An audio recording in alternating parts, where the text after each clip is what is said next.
this is an iHeart podcast. Guaranteed human. Stuff You Should Know is brought to you by Grainger. Grainger knows that if you're an HVAC technician and a call comes in, you need a partner that helps you find the right product, fast and hassle-free. And you know that when the first problem of the day is a clanking blower motor, there's no need to break a sweat. With Grainger's easy-to-use website and product details, you can be confident that soon you'll have everything humming right along. Call 1-800-GRAINGER, click Grainger.com, or just stop by. Grainger, for the ones who get it done. Work can be a little weird. Cringy training seminars, coworkers who won't stop talking about their plant, forgetting the mute button at an inopportune moment. We have to deal with a lot on any given workday. Sometimes it can feel hard to thrive and move forward in your career. Well, that's where LinkedIn comes in. LinkedIn helps you get ideas and insights from experts in your field, connect with people professionally, grow your network, and access tools designed to help you find the right fit for your next role. Whether you're just getting started, figuring out your next move, or looking to accelerate your career, LinkedIn is built to support you at every stage, because LinkedIn is the network that works for you. Visit linkedin.com/knowstuff to learn more. Welcome to Stuff You Should Know from HowStuffWorks.com.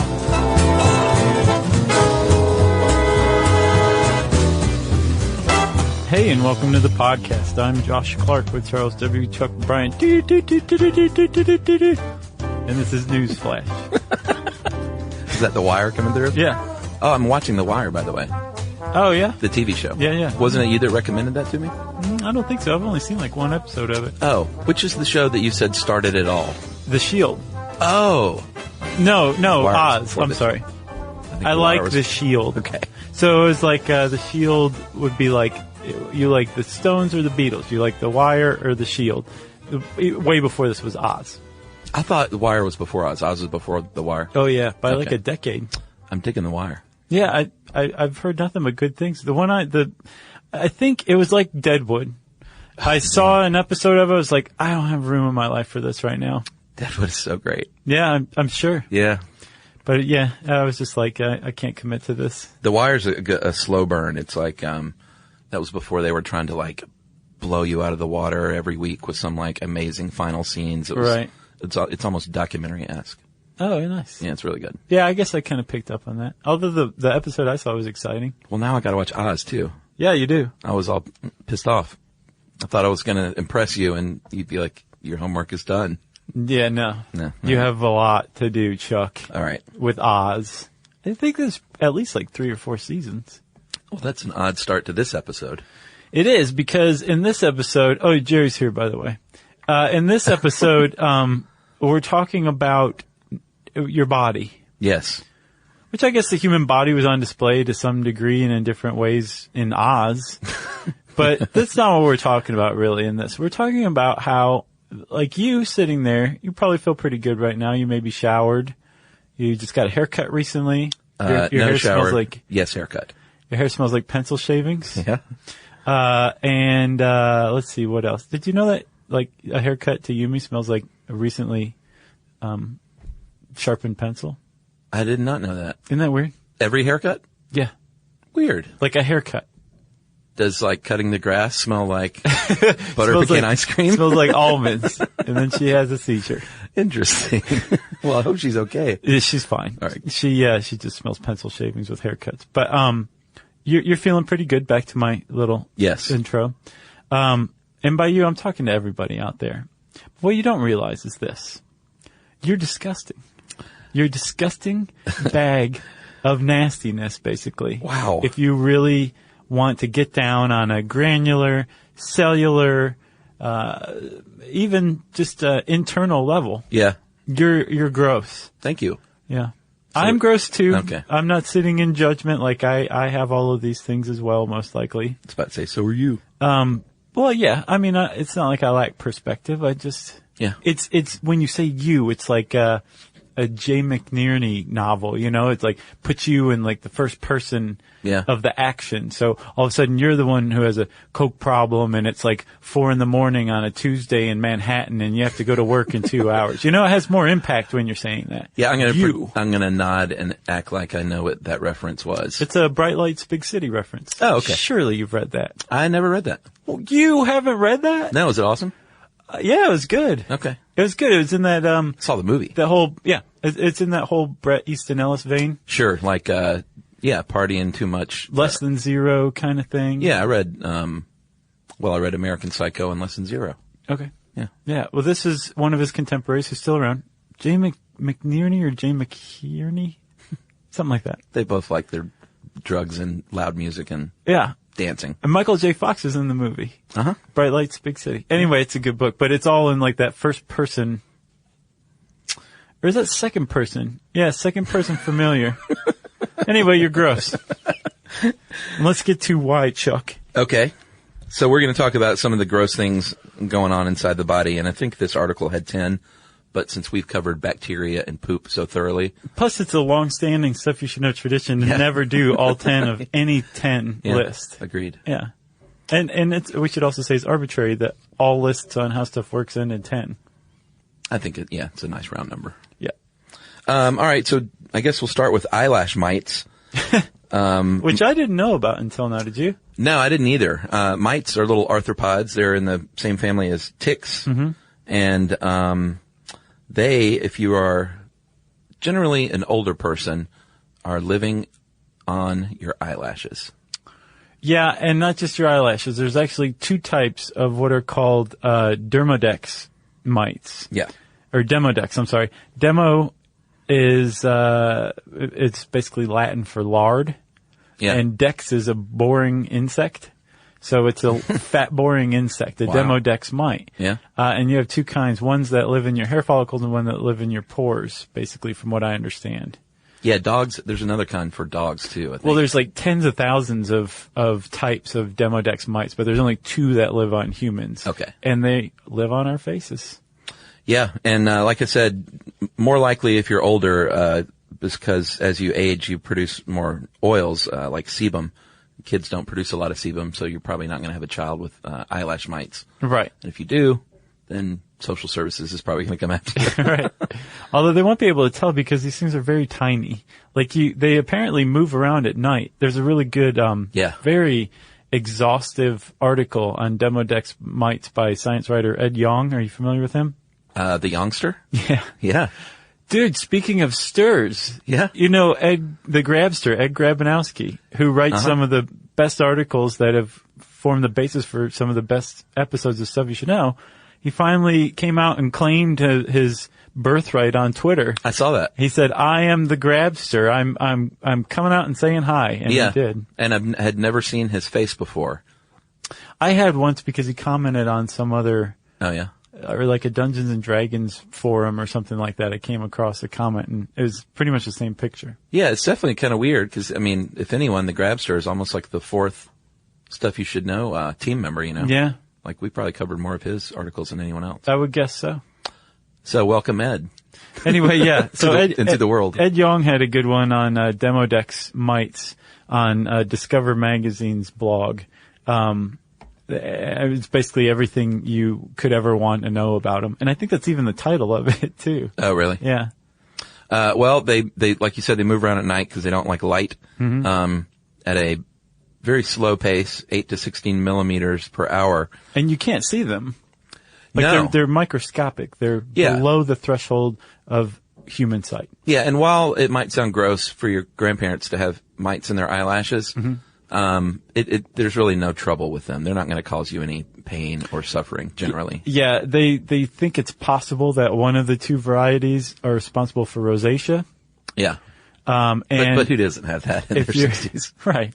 If you're particularly sensitive skin-wise, you may find them irritable. But for the most part, you probably have, especially if you're over age 60, you probably do have demodex mites living in your face. And just don't even know it. And they're crawling across it at night while you sleep. And I found another little interesting mite fact today that was just in the news. There's a Southern California mite called the Paratarsotomus macropalus. Played by Brendan Fraser. No, I think it's Shia LaBeouf. Brendan Fraser, man. Remember he was in Encino, man. Yeah. That was a good one with Pauly Shore and Sean Astin. Had like the early 90s triumvirate. Sean Astin was in that? Yeah, okay. I believe he was the straight man. So this mite has just been recorded as the fastest land animal, beating out the cheetah. Wow. This mite moves 322 body lengths per second.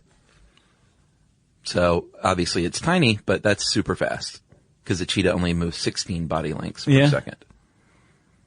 Yeah. So it's the new fastest animal. Well, remember, I think it was the cockroach episode where we figured out like that's the true measure of speed when you're comparing different size things. Because remember the cockroach could move like 50, I think, body lengths a second. Yeah, which is way faster than the 300 and what? 22. That is fast. Well, my hat has been taken off for this mite. It's a Demodex mite? No, it's not. Oh, gotcha. No, if that'd be a lot of eyelash to cover. Okay. Well, let's say we move on. All right. We'll go from the eyelash over a little bit to the ear. Yes. Where, you may or may not know, you have something called cerumen. Gross. Inside. Cerumen? I like it either way. I think anything with the word S-E-R sounds sort of oily. It's C-E-R. Oh, is it? C-E-R-U-M-E-N. Huh. Yeah. Well, Which I guess you could then. make it with a hard C, like cerumen. No, I don't think so. If you're German, you could. But so you're talking about earwax, though? Yeah. In layman's terms. Cerumen. Earwax. Right. Everyone's got it, and we don't like it. Americans spend about 60 million, North Americans, so I guess that includes our hat and our pants, Right. Spend more than $60 million a year on ear cleaning products. Yeah. And what's crazy is a lot of those ear cleaning products, including cotton swabs attached to sticks. Yeah. generic.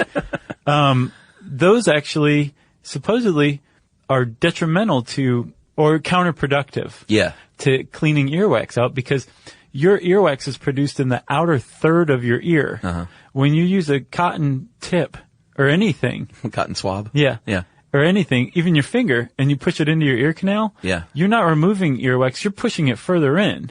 And it's not meant to be in there. And it doesn't go in there unless you jam it in there. Yeah. So when you're using some sort of swab or anything to clean out your earwax, you're doing the opposite. You're creating what can become a hardened buildup, and then you really have problems. Yeah. Like real problems. The ear is pretty much self-cleaning. Real blockage only occurs in about 6% of people. But you might know that you have a impactation if you have decreased hearing or dizziness or pain. Yeah. Or if it sounds like you have your fingers in your ears. Yeah. Or ringing or itching or drainage. That means you've either had it happen naturally and you're one of the 6%, or you've stuffed it in there with a cotton swab and not done yourself any favors. Yeah. That and elbow grease mixed together, not good. Can we talk about ear candling too? Sure. You know the deal with ear candling, right? Mm-hmm. What they claim is that you have this cone of paper. What is it, like a waxy paper? Mm-hmm. You light it on fire, stick it in your ear, and it's supposed to create a vacuum, supposedly, that sucks out this wax. Right. That is not true. Right. It is a big falsehood sold to you by the makers of ear candles, and they can actually be dangerous. And they do not create a vacuum, and they do not pull wax out of your ears. Right. So if you're an ear candler, you're doing the wrong thing, because doctors say can be dangerous, and it's actually illegal. They have them in the U.S., but it's illegal to sell them making any claims. Oh, I thought you were going to say they're just straight up illegal. No, but you can't, like, if you notice, ear candling packages can't say anything about, like, increases your hearing or Gotcha. is medically sound. Gotcha. And if you've seen the candles rolled open and all that disgusting stuff, that didn't come from your ear. That's a product of the burning of the paper. Is that right? Yeah. Wow. So it's just a bunch of bunk. So apparently, if you do have, if you believe you have a hardened buildup of earwax in your ear canal, the first thing to try is just a couple of drops of mineral oil. Oh, yeah? Yeah, because basically all that earwax buildup is it's dried ear wax. Uh-huh. Like you said, earwax is part of a self-cleaning process. Yeah. I mean, anytime you chew or move your jaw, you're actually moving the earwax further and further out So gross. beside your ear. Yeah. And then you can just kind of, rub it out. Or if you're a gross person, you just leave it and let it get caught up in your ear hair for some reason. But if you have a buildup, you just a little bit of mineral oil will kind of reconstitute it a little bit. And so it drains out? Yeah. Gross. I guess it'll work itself back out again. Yeah. Yeah. I use the cotton swabs occasionally, but I try to be responsible and like be aware of not jamming things down in there and try and just like swab along the outer ear. I do not use swabs, and my ears are perfect. Yeah. Perfectly clean. Yeah, they are. I do use the end of a football, though. And that seems to work. Yeah. I have great memories about my mother treating me with warm oil for earaches when I was a kid. Mm-hmm. For some reason, it's just a very comforting feeling. I remember that warm oil like filling up my ear and it closing. Yeah? Yeah. And it worked? Yeah, I think it helped the earache, and it's just one of those soothing like mom things from when I was a kid. I didn't have, I mean, I have had earaches before, but I didn't have them chronically. Yumi did, I guess, too. And that just seems so awful to have like chronic earaches. Yeah, I had bloody noses and earaches. Huh. Weird. Did you fall down a lot, or? No, and I haven't had a bloody nose since I was a kid. But I remember kids who had bloody noses like chronically. I wouldn't say mine was chronic. I wasn't like. But do you remember, like, it just kid. seems like, now when you look around, if there's somebody with Kleenex, like, sticking out of their nose, you're like, oh my God, are you okay? Yeah. But when you're a kid, it's like commonplace. Like, half of your class has Kleenex sticking out of their nose at any time. It's just, I wonder what that is. We'll have to do how bloody noses work. Yeah, or we could do a follow-up to this of why kids are so disgusting. Yeah, kids are especially gross, even though they lack Demodex mites. Yeah, true.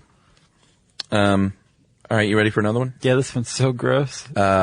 Lipoma, or fatty deposits, is something that you have in your body. Well, why don't you go ahead and explain about fatty cells, period. Oh, okay. And why these might want to leave that scene. Or actually, we don't even know what causes this still. No, I mean, like, you accumulate fat in your body through your metabolic processes, like different macronutrients are converted in the liver, I think, to fats, right? Yes. So the fats are generally stored in like certain areas, like around your gut, like in your lower back, in your buttocks, in your breasts. Yeah. Like, there's just places where fat normally goes. Right. That doesn't mean like that's where it has to go. And technically, fat buildup can happen anywhere. And when it happens in a place that just seems kind of weird, we've dubbed those lipomas or fatty deposits, which are technically a benign form of a soft tissue tumor. And it's just a bunch of fat cells that have like come up on your face or your neck or something where you're just like, man, this is not a good day. Yeah, your neck, shoulders, arms, upper back, upper thighs, and your butt are where you're most likely to get them. Mm-hmm. And it's between the skin and the muscle, and it's just like a little sort of soft, doughy lump that you can move around with your finger. Yeah. And like you touch it and squishes around, because most of the time it's not painful. And if it is painful, it's recommended that you go have a doctor check it out pretty quick. Yeah. It's probably not any cause of alarm if you have one, period. Like you said, if it starts to hurt though, or if it ruptures and oozes anything, then that's when you should go to the doctor. The problem is they don't tend to really go away. Right. They don't, once they arrive, they either won't grow much beyond that, or they'll grow very slowly, but the problem is they don't reverse course. And just pushing them isn't going to push them back down and spread them out. Right. So you generally have two options when you have a lipoma that you don't want, and that's liposuction, which may or may not be effective. Yeah. And then surgical removal, which is apparently like an inpatient local anesthetic procedure that you can just go and have it done. If you have a high pain threshold and a lot of gauze, you could technically do it yourself, but you don't want to do that. And let me just reiterate, you don't want to do that. That was a total joke. Do not remove your lipomas yourself. No. Although I go to the dermatologist occasionally to get the little skin tags removed. Uh-huh. Is there any kind of local anesthetic for that? Yeah, they do just a quick little injection, but I don't even think they need to. And my doctor, the point I was making was my GP said, you can do that yourself. I said, really? Yeah, if you want, just get some super sharp, pliers or scissors or something. Yeah. Not pliers, but, snippers. Right. Pliers. And, get some bolt cutters. Yeah. Oh, man. And I was kind of surprised to hear him say that. Yeah, just do it yourself? Yeah. Because doctors love money. I know. They want your money. Well, he's not my dermatologist. My dermatologist would probably be like, no. Was he like your plumber or something? No, my GP. Oh, yeah, they love money. They're doctors. How about mucus? Mucus sounds great. Let's cover it right after this message. Work can be a little weird. One minute you're in a meeting that could have been an email. The next you're trying to decode corporate jargon that somehow means nothing. And don't even get us started on the quick sync that turns into a 45-minute deep dive. Yeah, well, the truth is figuring out your career isn't always straightforward. Whether you're trying to grow, pivot, or just stay relevant, it can feel like you're navigating it all on your own. Well, that's where LinkedIn comes in. That's right. LinkedIn can help you grow your career, helping you confidently navigate your path with insights, ideas, and inspiration from your professional community. You can stay up to date with the latest trends in your field, connect with people who get it, and discover opportunities tailored to your goals, your experience, and what actually matters to you. Whether you're looking for something new or just trying to grow where you are, LinkedIn gives you the tools and connections to move forward with confidence. Because LinkedIn is the network that works for you. Visit linkedin.com/knowstuff to learn more.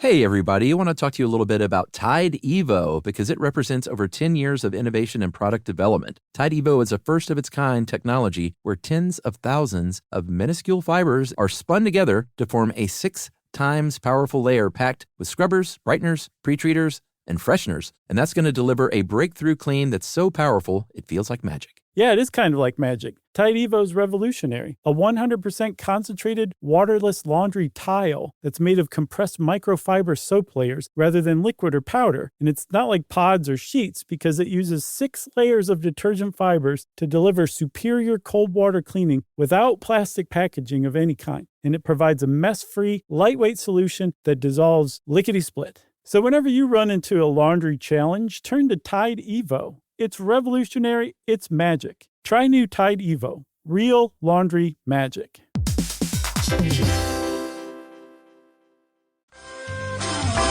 Okay, mucus. Let's talk about it. Boogers and mucus and snot. Let's. Are you a snotty person? You're not very snotty. I'm not snotty because I'm not. I don't have allergies. Yeah. And I think that's people with allergies are definitely snottier. Oh, yeah, for sure. Emily, sadly, is very snotty. Yeah, well, snot is snot production, mucus production is part of the immune response to things like irritants. Yeah. AKA buffalo wing sauce. Yeah. And people who drink milk, it can be activated by that. Oh, yeah? Sometimes, yeah, milk can make people kind of snotty. Huh. But mucus production is not strictly the result of an infection or an invasion or an irritation. It's a very natural, beautiful biological process that's ongoing every day. Yeah, I mean, we need mucus in our body. It acts as a lubricant and a liner of things like your stomach. And we'll get to stomach acid later, but if it wasn't for mucus, then you would be in big trouble in your stomach. Your body makes about a quarter to a half a gallon. That was good foreshadowing, Chuck. A quarter to a half a gallon of mucus a day. Say that again. Yeah, your body makes a quarter to a half gallon of mucus a day. I think you swallow like a liter of that or something. Yeah, I think so. I can't remember. I remember reading that earlier, though. And we should say for our friends who are listening outside of the U.S. and Liberia, that's 1 to 2 liters a day of mucus that your body produces. Yeah. Yeah. Which I have to say, and I feel like a chump for not looking it up and not thinking about it until now, like, where does it go? Do you pee it out? No, I mean, if you're swallowing it, doesn't it go into your stomach? Okay, but then you expel the stuff that's in your stomach one way or another. Oh, it's probably part of your poop. I'm sure it's part of it, but I mean, where does your mucus go? Yeah. Oh, man. I wish I would have thought of this before, because that's a great question. Well, and the age-old question, if you're sick, is it make you healthier or not as healthy to swallow your mucus? I don't know. Do you know? Yeah, I think I looked it up, and I think it's not supposed to make any difference. So I found that, you know how mucus turns green and it's a sure sign of an infection? not necessarily true, right? No, it does mean that you probably do have an infection going on, or at the very least, your body thinks it does. Right. You do. Oh, okay. But it doesn't indicate the presence of bacteria in your mucus. That's not what turns it green. There's a type of white blood cells that, have a greenish tint. And when it's fighting off an infection, when they accumulate in your mucus, they turn it kind of greenish color, yellow-green. So it's actually a type of white blood cell that's making your mucus green, but it probably means that you have some sort of infection there. Yeah, and if you're sick and you're hacking up that yellowy, greeny, brown stuff, then it's disheartening at least. It's disconcerting. That's the time to apply mind over matter and be like, nope, I'm not getting sick. I don't care if my mucus is yellow. Yeah, I'm well, not getting sick. That's your whole thing. It works. Yeah. Knock on wood. Yeah. So dried mucus is called boogers, and those are in your nose. And you going to tell them about the video? Oh yeah. If you want to see, I almost posted it to the Facebook page, and it's just like, no. Yeah. Yeah. There's a video on YouTube. It's something about doctor removes booger from hell. Yes. From man's nose. Yeah.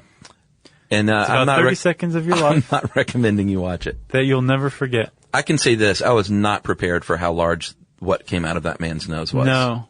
At all. No. I thought, well, I'm sure this will be interesting. I didn't know anything could get that large and either one, stay in there or be brought out. It's rough. It's really rough to watch. Like it's a cathartic, nauseating experience to watch this thing. It is. And I didn't listen to the video, so I don't know if it was it a booger? Do you know? Did he say? I mean, yeah. Okay. I believe so. Yeah, I didn't listen to it. But they just are like, he's like, wow, now you can see why I was so uncomfortable. Yeah, I'm sure. But boogers are nothing but dried mucus, and they're actually, I tried to look up why children eat their boogers. Yeah. Mucophagy. Yeah, that's right. That's a great word. If you're really into it, rhinoteleomania. Oh, so it's a mania?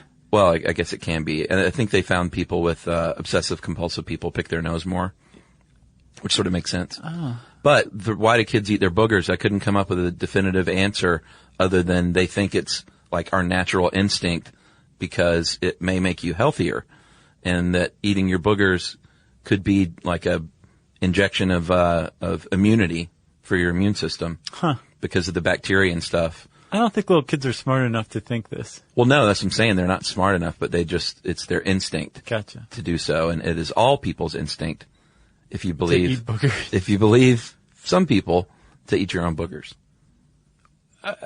Who says that? The people that say that's why kids do it. It's because it's our natural instinct as humans to do so because it helps keep us healthy.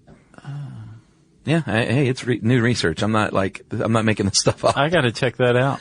Yeah, and I'm not endorsing it. I'm just saying. No, I know you're not. Like tissues are the way to get it out. Supposedly picking it, can like cause more problems because of bacteria on your fingers. And doctor says I wouldn't get so many nosebleeds if I kept my finger out of there. I'm a fan of the snot rocket though, which I'm trying to teach Emily to do, but she's not very good at it. Oh yeah, it's so gross, dude. Do you really like doing that? Not in like if I have a choice, but if I'm like out for a run in the wintertime, I don't let snot just run all over my face. I blow it out real quick. I would just rather wipe it on my shirt. That's not gross? No, it's gross, but at least it's like gross. No, that's man, you just turned my stomach. It's not rocket. I'm going to bring back the hanky. Are you? Yeah. That seems so uncivilized. It was so gross to me as a child. I remember seeing the old men in church that would just blow copious amounts of snot into that thing, fold it up and put it back in their pocket. And you're like, you're not going to eat that? Don't you know it helps your immune system? And then my nose would bleed and I'd just walk off. Right. All right, so that's enough on boogers and mucus, huh? Yeah. Again, my stomach is not okay right now. All right, so we should talk about gas. Right. Because I was fascinated with the notion that everyone farts as a child. I used to think about the least likely person in the world to fart and just laugh and laugh. Oh, like who'd you come up with? It was like Gandhi or something? Yeah, Gandhi or the Queen of England, stuff like that. But now it's more like Kate Blanchett or people that I consider to be like refined. Mm-hmm. But everyone farts and everyone burps. Yes. It's a part of health. Right. You know? And supposedly, if you try to hold your flatulence in, there's an urban legend that it's very bad for you. Is that true? No. It just makes it better later. Right? Well, the gas comes out one way or another. Yeah. And your belch and your flatulence are not the same thing. It's not like the same piece of gas or volume of gas coming out one way or the other. Piece of gas? A piece of, Yeah. Yeah. It's not coming from the same pocket. No, there's, a belch comes from your stomach and flatulence comes from your intestines. But they do come from the same thing, and that's, incompletely broken down food. Right. So like if your food is totally broken down, I guess technically you wouldn't produce any gas, but our bodies, our digestive systems aren't 100% efficient. So as a byproduct of this breakdown, the gas is produced by these bacteria that break down our food for us. Right. And I guess there's some chunks that they have a problem with, and it's like, forget it. I'm just going to create some gas. I'm done here with this London broil. Right. And so it comes out one way or another. Yeah, at the rate of between 14 and 23 times a day for both burping and farting together, which might seem like a lot, but over the course of 24 hours, because it does happen while you sleep. I think we've all experienced that. Not me. You sure? I think you're the wrong person to ask. I'm sure that I have. I know that I have. And of course, I'm not shaming you. You're like everyone else. You're like the Queen of England. Or Kate Blanchett. I'm like those two mixed together. So you're Judi Dench. Yeah. She farts. Did you see Philomena? No, not yet. My God, that is a good movie. Yeah, that's on the list. That is a good movie. I think that one and 12 Years a Slave are the only two like big, You haven't seen 12 Years a Slave either? No, not yet. Man alive. Well, you need to see that, Oz. You have to go home after this. Well, you have to get up for a movie like 12 Years a Slave, you know. Oh, yeah. It's not like anytime mood movie. No, and you just kind of have to like walk into it, like walking into a Thresher or something like that. Yeah, and when I say get up for it, I don't mean get psyched. I mean like get in the right frame of Tailgate mind. first. Yeah, not so. No, it is a very brutal experience watching that movie. Yeah, and I tend to avoid those when I can, but you should see it. No, I'm totally I mean, it's still just like an amazing movie. Yeah. Yeah. So what is actually in burps and farts, besides oxygen? Yeah, there would be oxygen. There's methane, CO2, nitrogen, hydrogen. Sulfur in farts only. Yes. And all of this is, well, like I said, part of it is from a breakdown of food. I think I might have said all of it. It's not entirely true. Yeah. A lot of your gas buildup in your body, it can be simply from swallowed air. Oh, sure. It can be from a change in pressure. Yeah. Like, how you tend, not me, but everybody else tends to shoot ducks on airplanes more. Oh, really? Uh-huh. Interesting. As a result of the change in pressure. Even in a pressurized cabin, it's not dead on with whatever atmosphere you're used to where you live. Yeah. So you can, get a little gassy on the plane. But which is the worst place to ever be gassy. It is. Luckily though, with airplane flatulence, a lot of times it doesn't have any attendant smell to it because it's not true methane or sulfur based. It's just air. Yes. Okay. It's just that the amount of gas volume that your body can hold right then has decreased. So you're having to evacuate some of the air. And you're like, hey, it doesn't smell. Yeah. Or no, you're just kind of looking around furtively. Right. And looking to see if anybody's like, oh, and like turns to the side away from you in their seat. And if they don't, then you're fine. Yeah, I wouldn't risk it. It also helps to ask for a blanket first.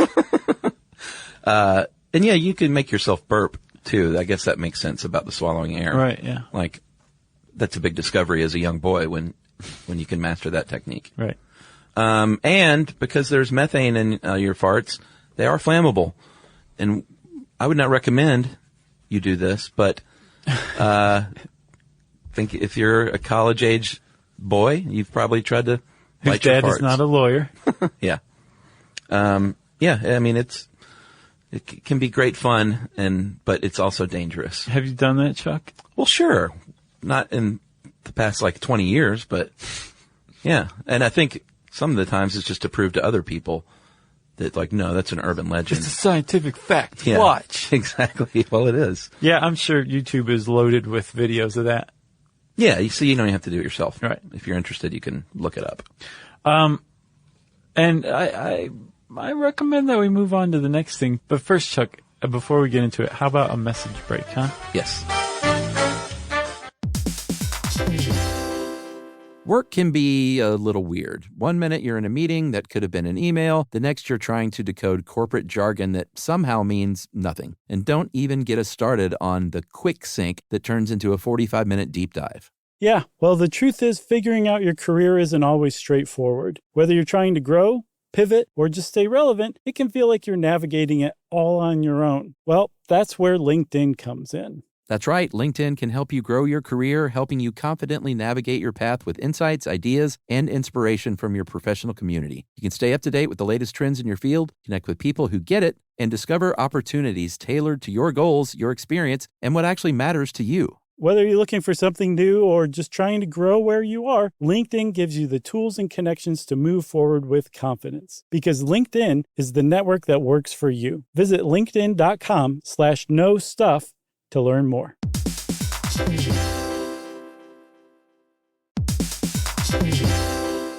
Hey everybody, I want to talk to you a little bit about Tide Evo because it represents over 10 years of innovation and product development. Tide Evo is a first-of-its-kind technology where tens of thousands of minuscule fibers are spun together to form a 6 times powerful layer packed with scrubbers, brighteners, pre-treaters, and fresheners. And that's going to deliver a breakthrough clean that's so powerful it feels like magic. Yeah, it is kind of like magic. Tide Evo is revolutionary. A 100% concentrated, waterless laundry tile that's made of compressed microfiber soap layers rather than liquid or powder. And it's not like pods or sheets because it uses 6 layers of detergent fibers to deliver superior cold water cleaning without plastic packaging of any kind. And it provides a mess-free, lightweight solution that dissolves lickety-split. So whenever you run into a laundry challenge, turn to Tide Evo. It's revolutionary. It's magic. Try new Tide Evo. Real laundry magic.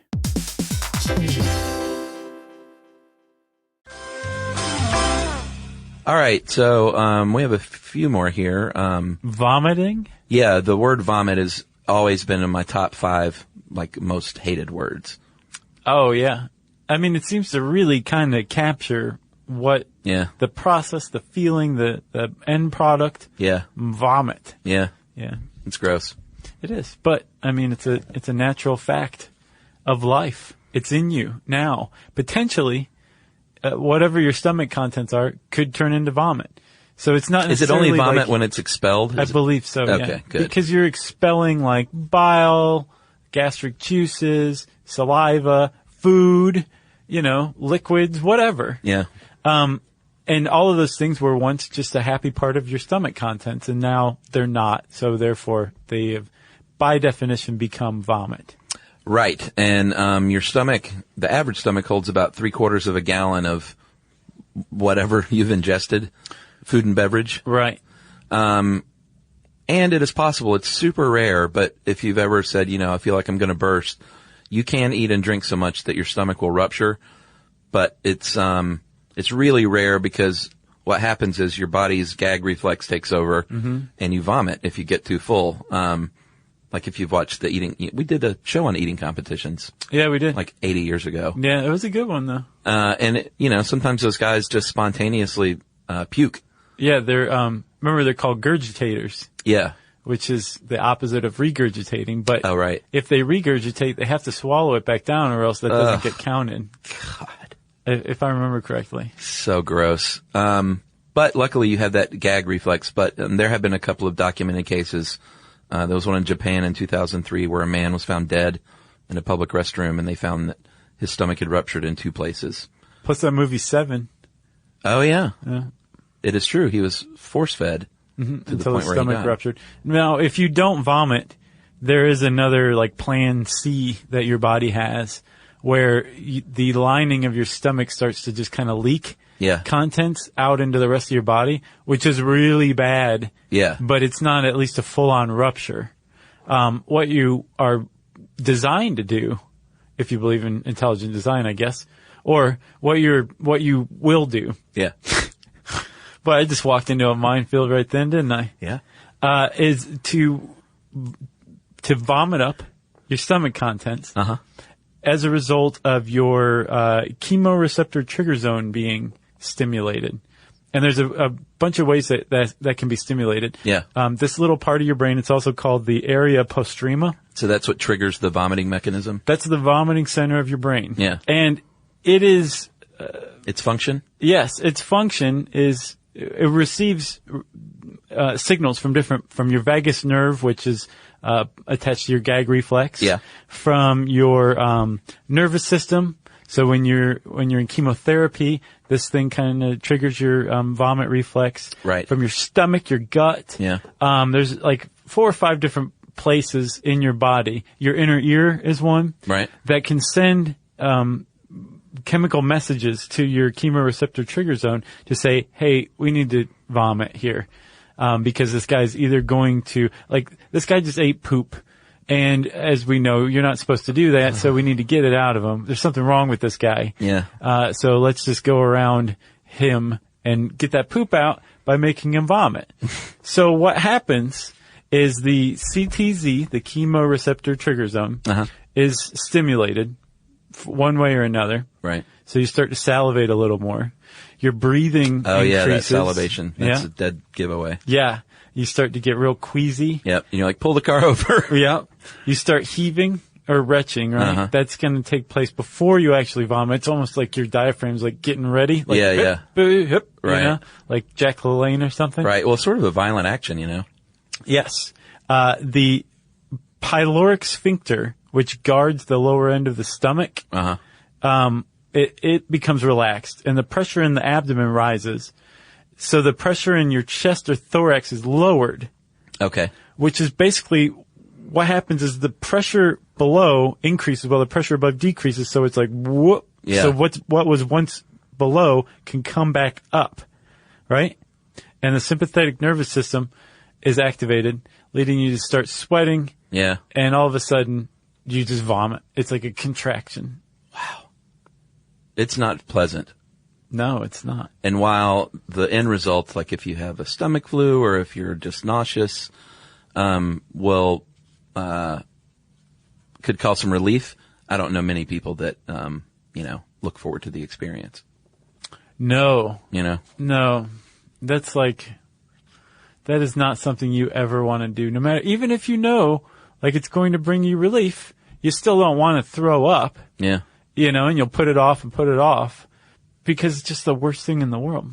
It is. But what has always fascinated me is the idea that nausea, which is kind of like the body's warning, like, you want me to make you throw up? Right. Well, then stop looking at this. Stop eating poop, you know? Yeah. Stop thinking about eating poop. Yeah. Is that, like, we have an emotion called disgust that is primed to trigger nausea and then possibly vomiting if it's bad enough or threatening enough. Yeah. So that, like, we have an instinct to not eat boogers or to not eat poop or to stay away from vomit or decaying meat or something. Right. We have this emotion that primes us to stay away from things that will make us vomit. I just find that fascinating. It is. Or in movies, I should have added this to the movie tropes. If you're just too emotionally distressed about something that will trigger in movies, that'll make you vomit. Right, yeah. You know, like if you see the wrong thing and all of a sudden you just have to run over and vomit behind a tree. Right. Right. Or that cop, the rookie cop vomits, you know? Yeah. On the body. Yep. That's a movie trope. Yep. Yeah, that was a really good, list you came up with. 26 overused movie tropes? I think so. I did a gallery on the Stuff You Should Know website, and it was fan sourced. Like I asked people on Facebook. Oh yeah. And man, people just went nuts for it because they're just so overused. Yeah. You should check it out on Stuff You Should Know. Maybe I'll do a part 2 because there was a bunch of more, and I'll add the vomiting cop. Yeah, that's a good one. Who can't handle the murder scene. All right. Here's one we missed in our halitosis episode. And we heard from people that have tonsil stones, or chronic tonsil stones. Another word for it is, what is it? Tonsillitis? So hard to pronounce. Like sololiths. Tonsilloliths. Liths. Like it ends in Liths. Yeah. It's a terrible, terrible word. It is, but we heard from people who suffer from this, and it can be a cause of halitosis. And those, if you've ever, like, you know, if you don't have a chronic version, you might have just coughed one up occasionally. A little, like, whitish yellow chunky thing that is one of the worst smells that you can ever imagine in the world. Yeah, it's That's like a tonsil stone. all of this, that funky smell you get whenever you floss your teeth, Yeah. but combined into a ball. Yeah. That looks a bit like cauliflower. Like super concentrated. Yeah, well, remember in the halitosis episode, we said that the back of your tongue is like this trap for dead cells, Yeah. the bacteria that eats those dead cells, and then whatever other gunk. Well, these tonsil pockets where the tonsil stones form are like, make your tongue look like a pristine wonderland. Yeah. Like they just accept these deposits that build up and up and up, and then, yeah, those things stink. I wonder if the guy that was sitting next to me in the movie theater had those, now that I think about it. Maybe. Because it's possible. Yeah, I feel sorry for people that suffer from it. Well, it's pretty fixable, supposedly. Yeah. You can do this at home. It's not like a lipoma. So how do you fix it at home? Well, you can do tonsil irrigation. Okay. Basically, from what I understand, like a little squirt bottle. You know, the ones with the 90-degree straws? Yes. That football players use? Yes. Like that. And you just squirt your tonsils, and it can clean them out. I believe brushing your tongue can help because it it helps prevent the accumulation. Yeah. Scraping your tongue, too. Right. And then what else was there, Chuck? I think non-alcohol-based mouthwashes can help. Yes. And or if you have a chronic case of it, and you could get your tonsils removed. Right. Which I would elect to do if I had a chronic case of tonsil stones. Sure, because it's not just the bad breath that comes along with it. Like you can get earaches, sore throats, inflamed tonsils. Like it's not like your body's just like whatever, tonsil stones. Who cares? It hurts it. Yeah, and this is another one. All these gross things, for some reason, like childhood is where you discover a lot of them. And I remember distinctly my brother, the first time he coughed one up and smashed it and made me smell it. Oh my God. Yeah, because I'd coughed them up before, but I'd never smashed it and smelled it. Oh man. He's like, "You've seen these things?" I was like, "Yeah." He's like, "Smell this." Oh man. Yeah. What happened to you? Did you vomit? No, I didn't. But it made me realize, wow, that's what those are, and that's what they smell like. That's really gross. Man. This whole episode, I'm just kind of like, I'm over it. We've talked about some funky stuff before too, but this is the first time where I've had like kind of an ongoing stomach ache. Yeah. So I guess we'll finish it up with something not super gross. No. That's stomach acid. Yeah, which is hydrochloric acid, which is the same kind of hydrochloric acid that you can use to dissolve metal. Yeah. Got a gun you want to get the serial number off of? Hydrochloric acid. That is in your stomach. And like I kind of spoiled earlier, because your stomach is coated with mucus on the inside, that is the reason that hydrochloric acid isn't burning through your stomach. Yes, that was some great foreshadowing. It was. Do you have anything else on that? Stomach acid? No. It's in there? Yeah, I mean, it's just there. It's a combination of hydrogen and chloride. When it combines, you get some HCl action. And there you have it. Yep. Some of the grossest things in your body as we speak. Yeah, I guess probably that's why it burns to throw up.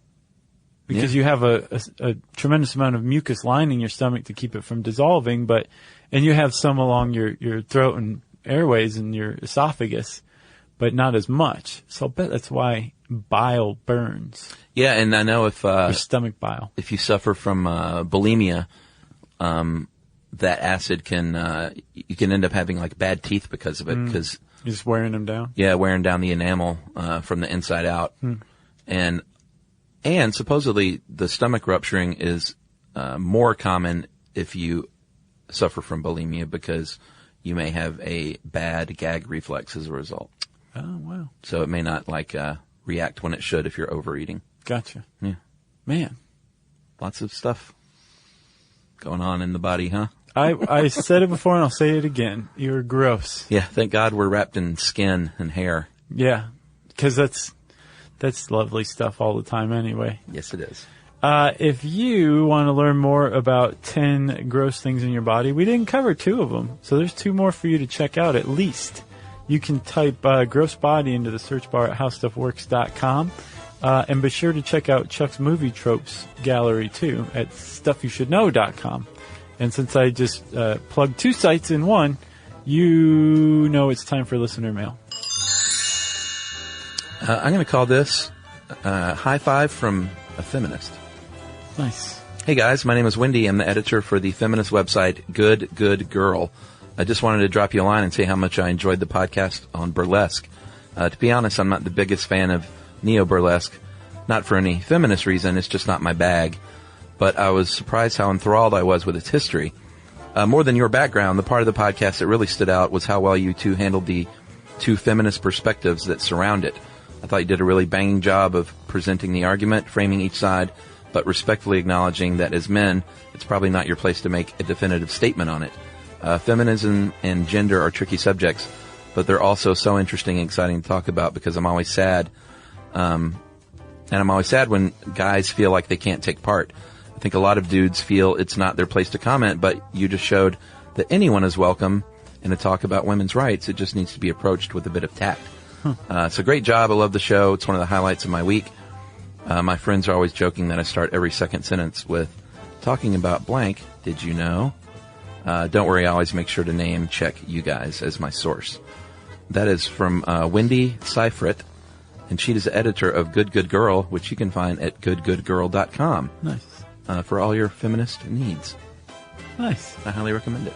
Yes. Thanks for writing in, Wendy. We appreciate that. We appreciate the accolades. Sure. Yeah. And if you want to get in touch with us for any reason whatsoever, you can tweet to us, right? Yes. At SYSK Podcast. You can join us on Facebook.com/StuffYouShouldKnow. You can send us an email to stuffpodcast@discovery.com. And again, check us out at our website, stuffyoushouldknow.com.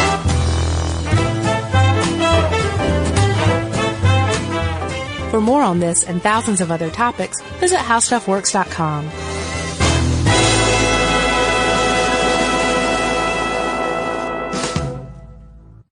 Introducing the all-new Mazda CX-5, featuring more connection. Hey Google, where's the nearest Pilates class? Safety that has your back. More discovery on the scenic routes. More passion in the details. And more control in changing weather. The all-new Mazda CX-5. More to move every side of you. See it in 5 films at MazdaUSA.com/5sides. Google is a trademark of Google LLC. Sequences shortened and simulated.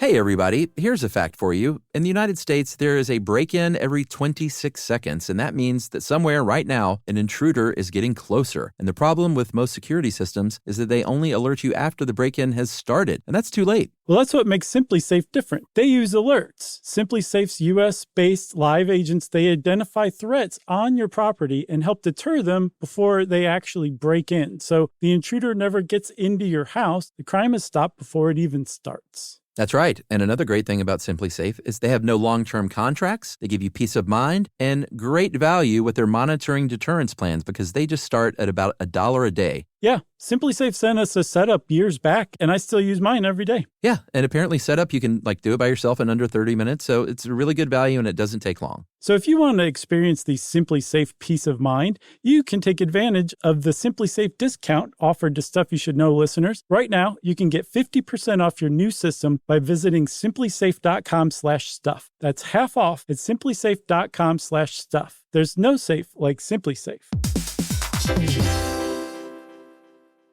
This is an iHeart podcast. Guaranteed human.